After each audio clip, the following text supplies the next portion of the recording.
بسم اللہ الرحمن الرحیم۔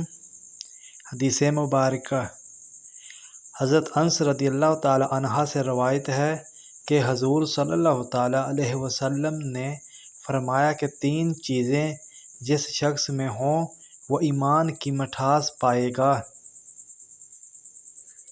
نمبر 1، جس کو اللہ و رسول ان دونوں کے ماسوا سارے جہاں سے زیادہ محبوب ہوں۔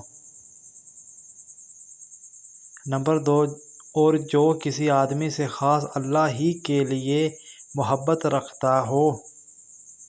نمبر 3، اور جو اسلام قبول کرنے کے بعد پھر کفر میں جانے کو اتنا ہی برا جانے جتنا آگ میں جھونک دیے جانے کو برا جانتا ہے۔